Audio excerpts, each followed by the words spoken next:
Salam alaikum à tous. Cet épisode est peut-être le plus important de tous, mes frères et sœurs. Pour les personnes récemment converties, il faut savoir qu'il y a 5 piliers de l'islam en tout. Nous ne parlons pas ici des piliers de la foi, mais des 5 grands piliers de l'islam. Le premier est l'attestation de foi, qui consiste à dire que l'on atteste qu'il n'y a qu'un seul Dieu unique et que Mohammed sallallahu alayhi wa sallam est le messager d'Allah. Le deuxième pilier est la prière, le fait d'accomplir les 5 prières quotidiennes.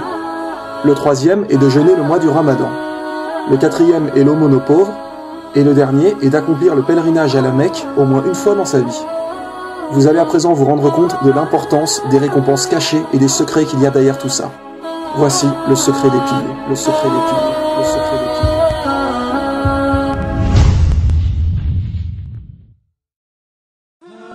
Beaucoup de gens pensent qu'une fois tournés vers l'islam, leur vie va devenir difficile, qu'ils ne seront plus libres, qu'ils ne pourront plus rien faire. Et ces fausses idées sont dues principalement à la manipulation des médias. Il est tout à fait compréhensible qu'aujourd'hui, les gens ont des mauvaises pensées de l'islam, vu les mensonges qui sont racontés à la télé. C'est quelque part tout à fait légitime pour eux d'être réticents à cette religion.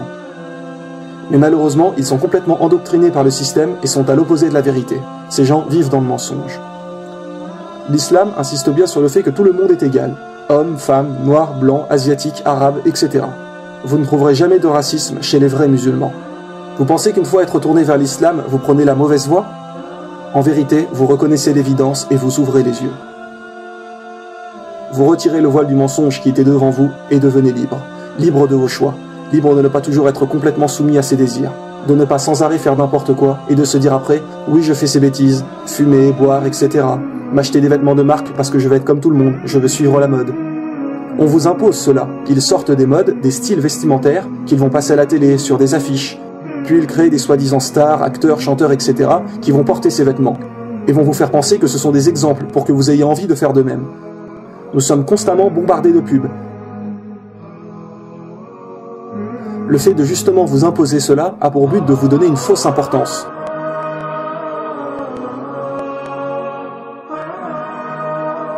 Avec par exemple les sites de réseaux sociaux, etc. Tout le monde affiche toute sa vie sur Facebook, jusque parfois dans les moindres détails, et vous n'avez presque plus de vraie vie sociale. Les gens ne parlent plus que comme ça, par machine, de manière à ce que tout le monde s'éloigne les uns des autres. Que chacun vive enfermé dans sa bulle. Et quand vous apprenez les vrais problèmes du monde, cela ne vous choque pas plus que ça. Parce que vous êtes trop occupé à vos divertissements et occupations. Que penser d'une humanité qui est plus émue lors d'un match de football ou d'un film que pour des enfants et un peuple qui se font bombarder, massacrer et tuer ?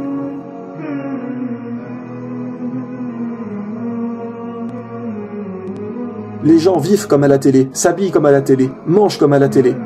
Mes frères et sœurs, vous êtes la réalité, et la télé l'illusion. Vous êtes la réalité, et la télé l'illusion. Vous êtes la réalité, et la télé l'illusion. Au nom d'Allah, réveillez-vous. Au nom d'Allah, réveillez-vous. Au nom d'Allah, réveillez-vous.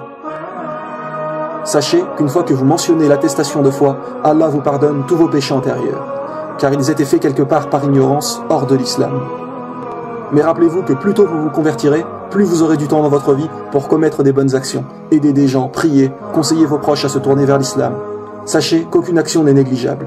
Le travail d'un musulman est constant. Vous voyez une personne âgée qui a du mal à porter ses courses, aidez-la. Vous voyez une personne qui pousse sa voiture en panne dans la rue, aidez-la. Montrez le bon exemple. N'oubliez pas que nous sommes la communauté de Mohammed sallallahu alayhi wa sallam, et le prophète et ses compagnons couraient derrière les bonnes actions. Certains disaient même que s'ils ne trouvaient pas une bonne action à faire dans la journée, comme par exemple un pauvre à nourrir, etc., ils étaient tristes et avaient peur qu'Allah leur en veuille, dû au fait qu'il ne leur avait pas donné la possibilité de faire une bonne action.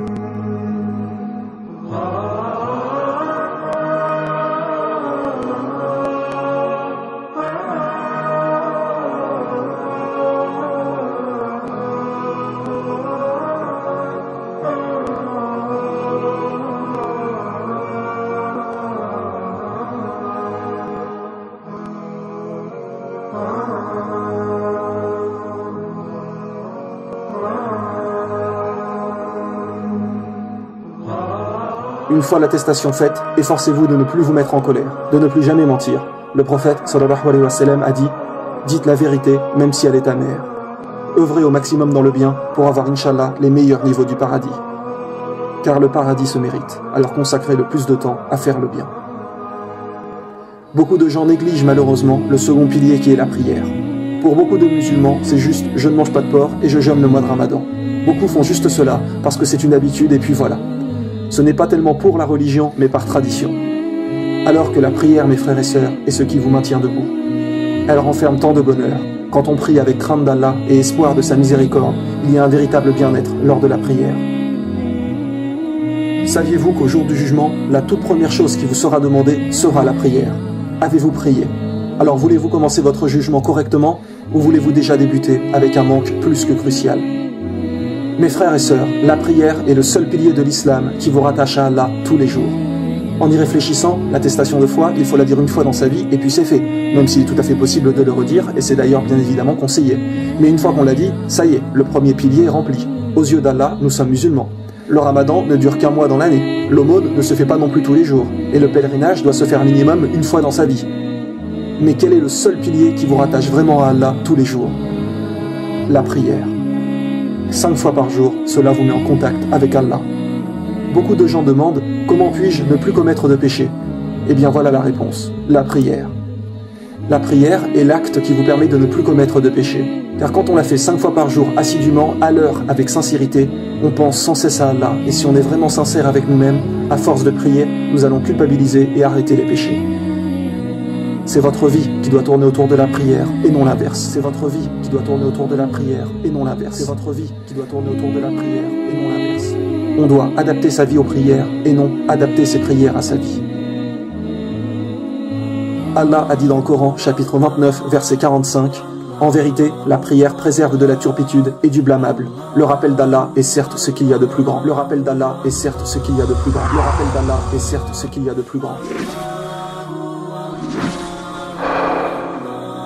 Parmi les actes les plus aimés d'Allah, le prophète sallallahu alayhi wa sallam a dit que tu fasses la prière en son temps. Parce qu'en fait, cela signifie que c'est Allah qui compte le plus à vos yeux. Peu importe ce que tu es en train de faire à ce moment, tu le délaisses pour la prière.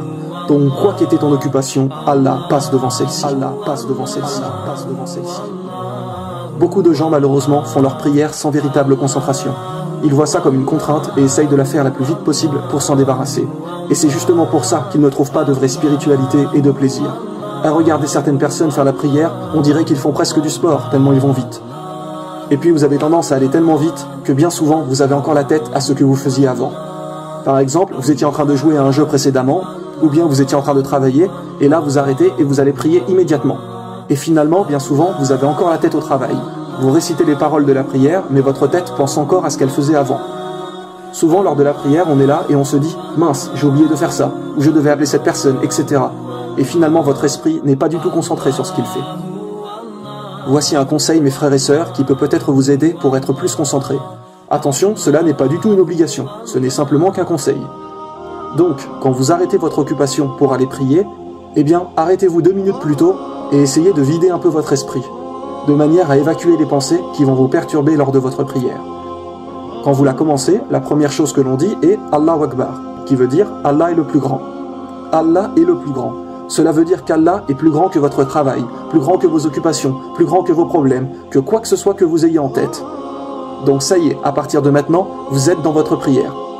Vous devez faire abstraction de tout ce qu'il y a autour de vous, comme si vous rentriez un peu dans une sphère invisible qui vous écarte du monde actuel. Et une fois votre prière finie, vous vous rebranchez et revenez à votre vie. Mais pendant ces 5 minutes de prière, il n'y a plus que vous et Allah. Il n'y a plus que vous et Allah. Essayez également au maximum quand vous priez de vous isoler. Fermez la porte de la pièce de manière à ne pas être gêné par les bruits extérieurs, etc. Car quand la concentration est vraiment là, la prière prend un tout autre aspect et devient vraiment incroyable. Vous ressentirez que vous réalisez vraiment votre devoir envers Allah, et vous aurez une réelle satisfaction d'avoir accompli cela. C'est une quiétude pour l'esprit. Et sincèrement, une prière ne dure que 5 minutes, alors soyons concentrés, au moins ces 5 minutes. Allah ne mérite-t-il pas cela?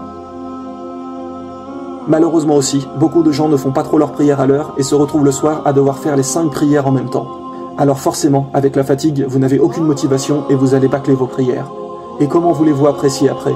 Vous allez avoir l'impression que celle-ci est une véritable contrainte.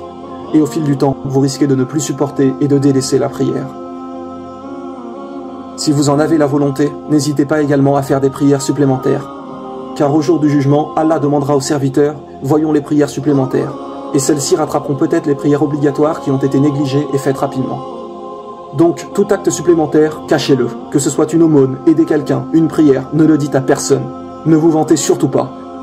Le musulman pieux est quelqu'un de humble qui n'a pas d'orgueil et de fierté dans le cœur. Faites vos actions pour Allah et uniquement pour lui. Mes frères et sœurs, qui était la meilleure personne pour nous donner un conseil en religion? C'était bien évidemment le prophète, sallallahu alayhi wa sallam, car c'est lui qui a reçu la révélation. Et le prophète nous a bien dit: je vous en conjure, ne délaissez pas la prière. Je vous en conjure, ne délaissez pas la prière. Je vous en conjure, ne délaissez pas la prière. Par là, il faut comprendre qu'il a déclaré: je vous en supplie, je vous en conjure, n'abandonnez pas la prière. Comme si c'était peut-être celle-ci qui nous sauverait de l'enfer. Car comme il a été dit, la prière est le seul pilier qui tous les jours nous relie à Allah. Le prophète sallallahu alayhi wa sallam a dit: une fois là-haut, aucun musulman ne voudra revenir sur terre, sauf pour prier plus. Donc la chose pour laquelle on aurait envie de revenir serait de faire une prière supplémentaire. Alors mes frères et sœurs, ne négligez jamais une prière. Sachez aussi qu'à chaque fois que vous vous prosternez lors de votre prière, vous perdez des péchés. Le prophète nous a dit que lorsque le serviteur se prosterne, les péchés tombent de ses épaules. À savoir également qu'à la base, le nombre de prières devait être de 50 par jour. Imaginez-vous, cela semble impossible, parce qu'aujourd'hui, nous avons tellement d'occupations que cela semble prendre trop de temps, alors qu'en réalité, le but de cette vie est la religion. Mais Allah a réduit le nombre de prières obligatoires de 50 à 5. Si je vous dis cela, c'est parce que toute personne qui prie ces 5 prières obligatoires à l'heure aura la récompense de 50 prières. Mais uniquement si les 5 prières sont faites à l'heure. Regardez à quel point Allah donne des récompenses immenses à celui qui cherche à être pieux. Donc vraiment, comme le meilleur des hommes l'a dit, je vous en conjure, ne délaissez pas la prière. Elle était aussi la dernière action recommandée par le messager d'Allah avant sa mort.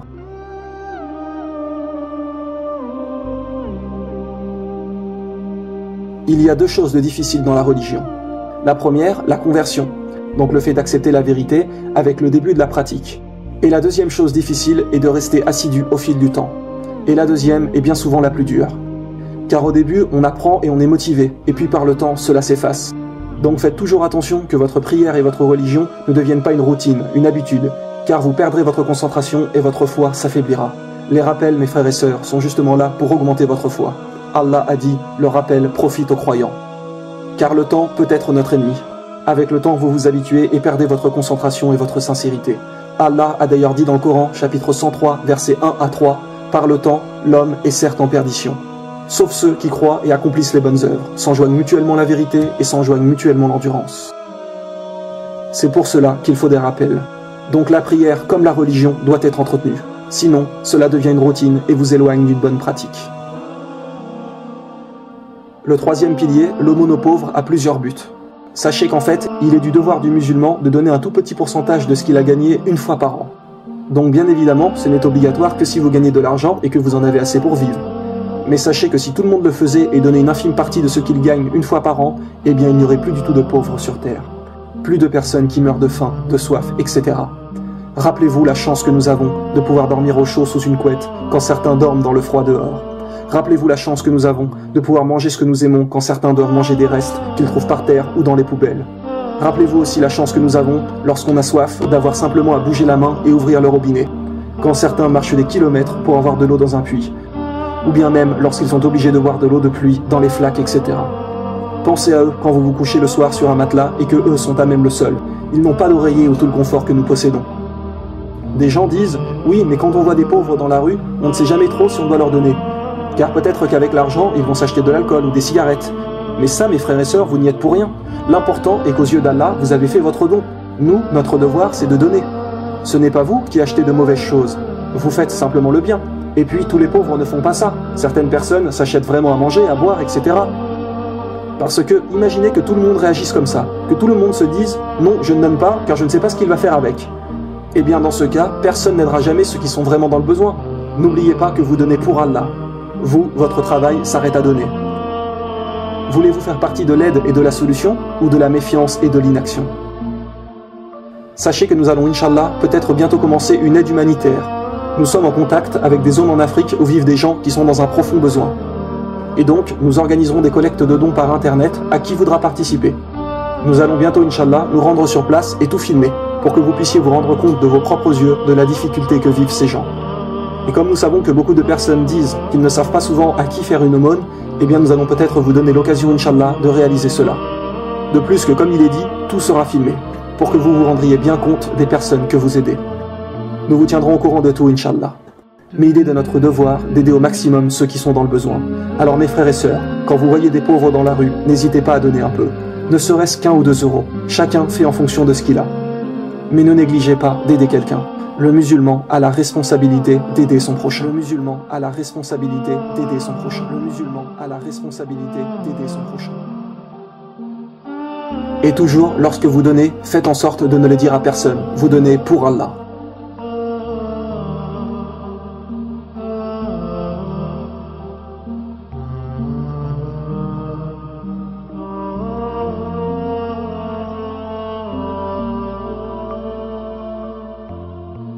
Sachez que l'aumône éloigne de l'avarice, car quand on s'habitue à donner un petit peu de temps en temps, notre cœur se détache donc de vouloir toujours tout garder pour soi. Et le fait de donner aux pauvres nous lave des péchés. Le prophète Mohammed sallallahu alayhi wa sallam a dit « L'aumône éteint les péchés comme l'eau éteint le feu. L'aumône éteint les péchés comme l'eau éteint le feu. L'aumône éteint les péchés comme l'eau éteint le feu. » Le 4e pilier, le ramadan, consiste donc bien évidemment à se retenir de manger, de boire et d'avoir des relations sexuelles à partir de la première prière jusqu'au coucher du soleil. Comme il a été expliqué dans l'épisode 4 de la saison 1, le ramadan est excellent pour la santé. Celui-ci repose le corps et lui permet de se débarrasser plus facilement de ses déchets. Cela désencrasse l'estomac, les intestins, le foie, etc. Il faut savoir aussi que nous ne nous privons pas uniquement pour nous-mêmes, mais pour Allah. Nous nous privons aussi pour lui. C'est le fait de lui montrer que nous sommes capables de nous retenir, d'avoir un réel combat contre nos passions. Cela apprend donc à ceux qui ont du mal à se retenir des relations sexuelles illicites que cela est tout à fait possible. Le but du ramadan est de réaugmenter votre foi et de vous rapprocher d'Allah. Ceux qui ne voient dans le ramadan qu'une difficulté n'ont malheureusement pas saisi la chance qu'est le ramadan et les récompenses qui s'y cachent. Le prophète a déclaré qu'Allah lui-même a dit « Le jeûne est pour moi et je donne une récompense pour cela. Un homme abandonne sa passion sexuelle, sa nourriture et sa boisson par amour pour moi. » Le prophète sallallahu alayhi wa sallam a également dit que le jeûne est un bouclier contre l'enfer. Mes frères et sœurs, comprenez bien ces mots. À quoi sert un bouclier? À se protéger, non? Donc jeûner vous protège de l'enfer. Jeûner vous protège de l'enfer. Rappelez-vous aussi de l'épisode que nous avons fait sur la vie après la mort, qui est un des 2 bonus de la saison 1. Rappelez-vous qu'il y a une des portes du paradis qui est uniquement destinée aux jeûneurs. Imaginez-vous là-haut et regardez devant vous des gens y rentrer et avoir une récompense inimaginable, tandis que vous n'y rentrez pas. Tout ça parce que vous avez été trop faible, trop soumis à vos désirs physiques, et donc que vous n'avez pas jeûné. Perdre cette immense récompense juste pour ça, parce que vos passions ont pris le dessus sur votre raison. Parce que vos passions ont pris le dessus sur votre raison. Rappelez-vous la différence entre les animaux et l'homme. Nous avons l'intelligence, alors ne nous comportons pas comme des animaux à suivre ses instincts. Rappelez-vous de la comparaison qu'Allah nous a donnée. Il nous est expliqué que l'être humain peut être mieux qu'un ange ou pire qu'un animal. Pourquoi? Parce que nous avons le choix sur terre, nous avons le libre arbitre. Un ange, lui, est obligé d'obéir à Allah, il ne peut faire du mal. Et un animal, lui, suivra toujours son instinct. Il ne changera pas dans sa tête. Il est plus ou moins programmé comme cela et ne change pas. Donc un homme qui suit sans cesse ses passions sans réfléchir est pire qu'un animal, car il avait la possibilité de réfléchir, mais ne l'a pas fait. Par contre, s'il se contrôle et ne se livre pas à tous ses désirs, alors il sera meilleur qu'un ange, car il avait la possibilité de faire du mal, contrairement à un ange, mais s'est retenu et ne l'a pas fait. Mes frères et sœurs, voulez-vous au jour du jugement, aux yeux d'Allah, être meilleur qu'un ange? Prouvez à Allah que vous vous contrôlez et que vous êtes maître de vous-même. Vraiment, pour l'amour d'Allah, cessez une bonne fois pour toutes les relations illicites, l'alcool, la cigarette, les boîtes de nuit, les jeux d'argent, les insultes, le non-respect aux proches, etc. Changez et restez définitivement sur la voie du meilleur des hommes, Mohammed sallallahu alayhi wa sallam. Suivez sa sunna, son exemple de vie. Quand quelqu'un jeûne sincèrement par amour pour Allah, le ramadan ne lui semble pas si difficile. Et pour répondre à toutes les personnes qui disent que ce n'est pas bien, car quand on est malade, on ne peut pas prendre de médicaments, etc., sachez bien qu'il ne faut pas jeûner lorsque l'on est malade. Le jeûne n'est obligatoire que lorsque nous sommes en condition de le faire. Allah nous a bien évidemment permis de rompre le jeûne lorsqu'on ne se sent pas bien, que l'on est malade, etc.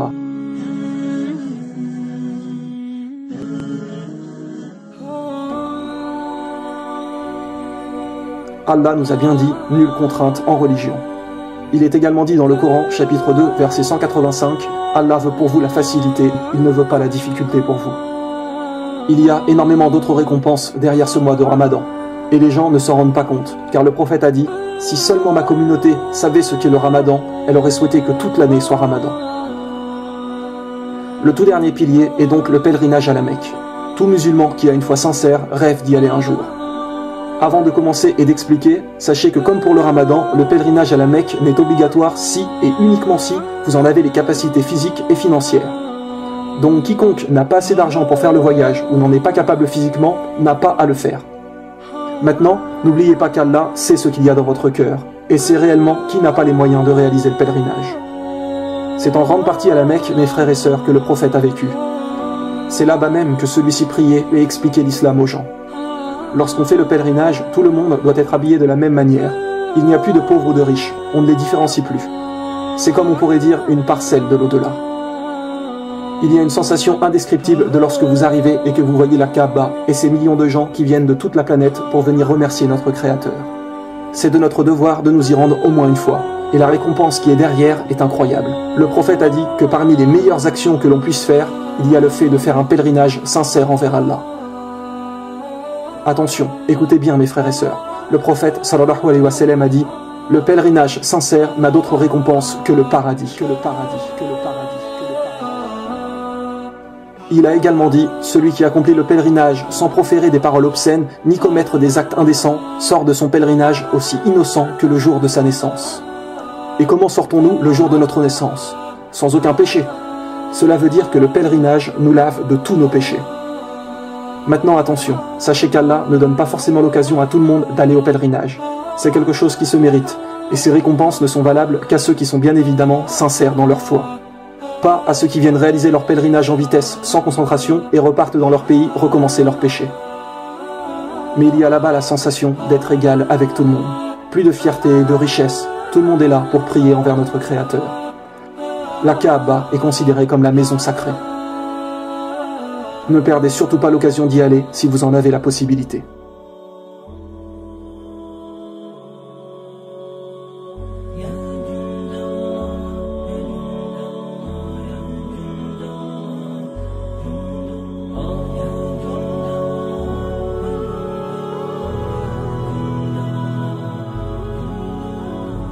Maintenant, pour terminer ce dernier épisode de la Voie éternelle, je souhaiterais partager avec vous ce rappel.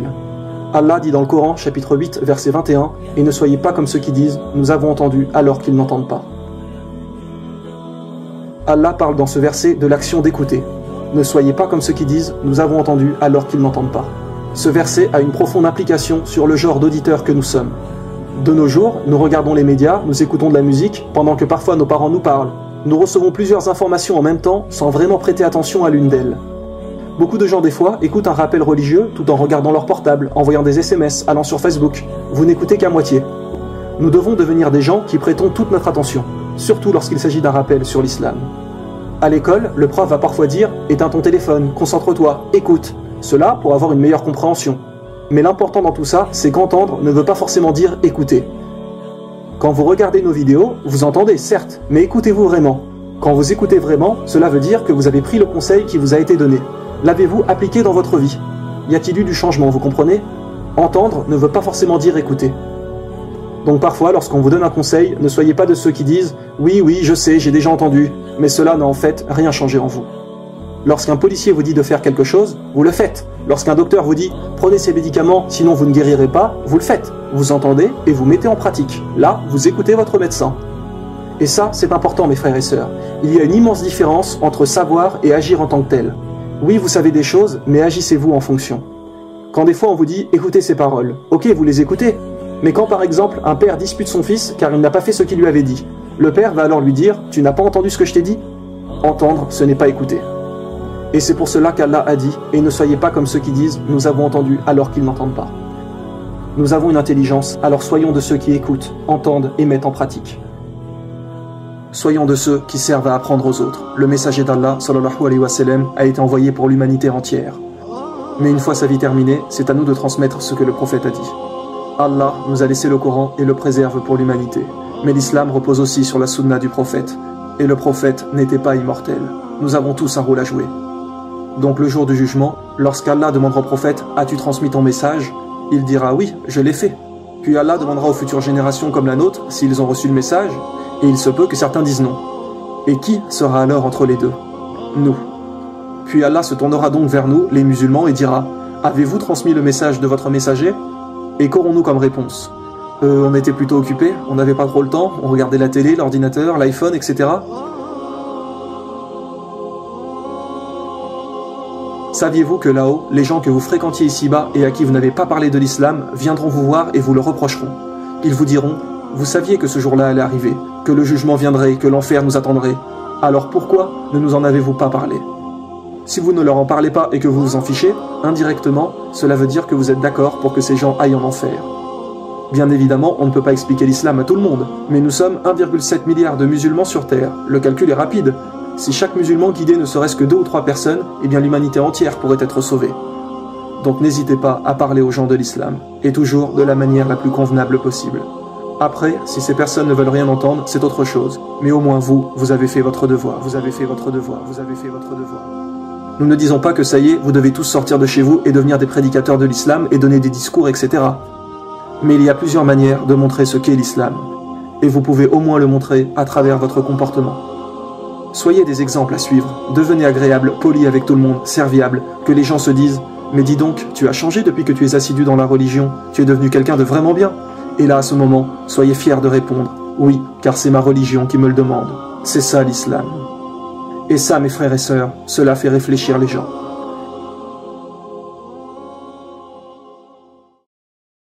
Nous espérons que cette 3e saison vous a été utile et que suite à cela, votre comportement s'améliorera et que vous délaisserez sincèrement les péchés.